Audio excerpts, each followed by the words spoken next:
আসসালামু আলাইকুম রহমতুল্লাহি আবারাকাতু। সম্মানিত প্রবাসী ভাই বোনেরা, আপনারা সবাই কেমন আছেন? আশা করি সবাই ভালো আছেন। আমিও আল্লাহর রহমতে ভালো আছি। কাজের ক্ষেত্রে আরবি ভাষা জানাটা খুবই জরুরি। আজকে আমরা গুরুত্বপূর্ণ আরবি ভাষা শিখব। তো চলুন বন্ধুরা, ভিডিওটি শুরু করা যাক। আজকের ভিডিওর প্রথম শব্দটি হচ্ছে আনা আবগা রাতিব। এর অর্থ আমার বেতন লাগবে। আপনার যদি বেতন দরকার হয় তখন বলবেন আনা আবগা রাতিব। এর অর্থ আমার বেতন লাগবে। এখানে আনা শব্দের অর্থ আমার, আবগা শব্দের অর্থ লাগবে, রাতিব শব্দের অর্থ বেতন।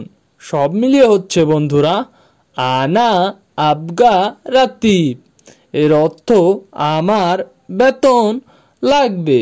এখানে 2 নাম্বার আরবি শব্দটি হচ্ছে আনা আবগা শুগল। এর অর্থ আমার কাজ দরকার। আপনার যদি কাজ দরকার হয় তখন বলবেন আনা আবগা শুগল। এর অর্থ আমার কাজ দরকার। এখানে আনা শব্দের অর্থ আমার, আবগা শব্দের অর্থ লাগবে বা দরকার, শুগল শব্দের অর্থ কাজ। সব মিলিয়ে হচ্ছে বন্ধুরা আনা আবগা শুগল। এর অর্থ আমার কাজ দরকার। এখানে 3 নাম্বার আরবি শব্দটি রয়েছে হেনা এশফি। এর অর্থ এখানে কি আছে। আপনি যদি বলতে চান যে এখানে কি আছে তখন বলবেন হেনা এশফি। এর অর্থ এখানে কি আছে।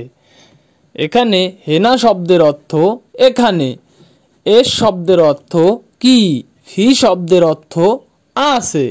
সব মিলিয়ে হচ্ছে বন্ধুরা হেনা এশফি। এর অর্থ এখানে কি আছে। এখানে 4 নাম্বার আরবি শব্দটি হচ্ছে হাদা শাহার রমাদান। এর অর্থ এটা রোজার মাস। আপনি যদি বলতে চান যে এটা রোজার মাস, আপনাকে বলতে হবে হাদা শাহার রমাদান। এর অর্থ এটা রোজার মাস। এখানে হাদা শব্দের অর্থ এটা, শাহার শব্দের অর্থ মাস, রমাদান শব্দের অর্থ রমজান। সব মিলিয়ে হচ্ছে হাদা শাহার রমাদান। এর অর্থ এটা রোজার মাস। এখানে 5 নাম্বার আরবি শব্দটি হচ্ছে বন্ধুরা ইন্তা রাকিব সম। এর অর্থ তুমি রোজা রাখছো। আপনি যদি কাউকে জিজ্ঞাসা করতে চান যে তুমি রোজা রাখছো, এর আরবি হবে ইন্তা রাকিব সোম। এর অর্থ তুমি রোজা রাখছো। এখানে ইন্তা শব্দের অর্থ তুমি, রাকিব শব্দের অর্থ রাখা, সোম শব্দের অর্থ রোজা। সব মিলিয়ে হচ্ছে ইন্তা রাকিব সোম। এর অর্থ তুমি রোজা রাখছো। এখানে 6 নাম্বার আরবি শব্দটি হচ্ছে আলহিন এশসৌই। এর অর্থ এখন কি করো। আপনি যদি কাউকে বলতে চান যে এখন কি করো তখন বলবেন আলহিন এশসৌই। এর অর্থ এখন কি করো। এখানে আলহিন শব্দের অর্থ এখন, এস শব্দের অর্থ কি, সৌই শব্দের অর্থ করা। সব মিলিয়ে হচ্ছে বন্ধুরা আলহিন এস সৌই। এর অর্থ এখন কি করো। এখানে 7 নাম্বার আরবি শব্দটি রয়েছে খালাস এলিয়ম শোগল। এর অর্থ আজকে কাজ শেষ। আপনি যদি বলতে চান যে আজকের কাজ শেষ তখন এর আরবি হবে খালাস এলিয়ম শোগল। এর অর্থ আজকের কাজ শেষ। খালাস শব্দের অর্থ শেষ, এলিয়ম শব্দের অর্থ আজ, শোগল শব্দের অর্থ কাজ। সব মিলিয়ে হচ্ছে খালাস এলিয়ম শোগল, আজকের কাজ শেষ।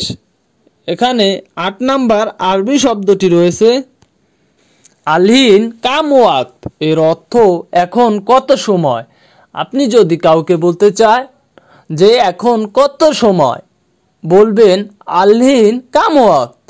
এর অর্থ এখন কত সময়। এখানে আলহিন শব্দের অর্থ এখন, কাম শব্দের অর্থ কত। ওয়াক্ত শব্দের অর্থ সময়, সব মিলিয়ে হচ্ছে বন্ধুরা আলহিন কাম ওয়াক, এর অর্থ এখন কত সময়। এখানে 9 নাম্বার আরবি শব্দটি রয়েছে ইনতা হোয়েন রো, এর অর্থ তুমি কোথায় যাও। আপনি যদি কাউকে বলতে চান যে তুমি কোথায় যাও, তখন এর আরবি হবে ইনতা হোয়েন রো, অর্থ তুমি কোথায় যাও।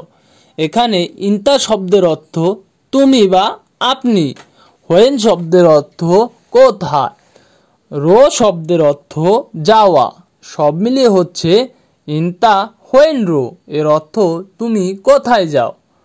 এখানে 10 নাম্বার আরবি শব্দটি রয়েছে মিন আলিবাবা, এর অর্থ কে ফাঁকিবাজ।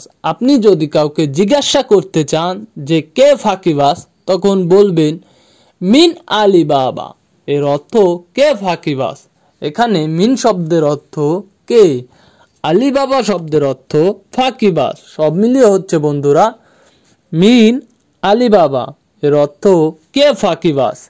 সম্মানিত প্রবাসী ভাই বোনেরা, আপনারা যারা নতুন আরব রাষ্ট্রে গেছেন অথবা বাংলাদেশ থেকে যাবেন, বিশেষ করে তাদের জন্য আমার এই সকল ভিডিওগুলো আপনারা দেখলে অনেক কিছু জানতে পারবেন এবং শিখতে পারবেন। তাই আপনারা যারা আমার চ্যানেলটিতে নতুন তারা সাবস্ক্রাইব করুন আর পাশে থাকা বেল আইকনটি চেপে দিন, যাতে করে নতুন নতুন ভিডিও আপনার সামনে চলে যায়।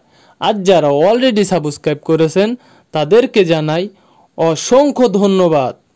আজকের মতো এই পর্যন্তই বন্ধুরা, দেখা হবে অন্য ভিডিওতে। আল্লাহ হাফেজ।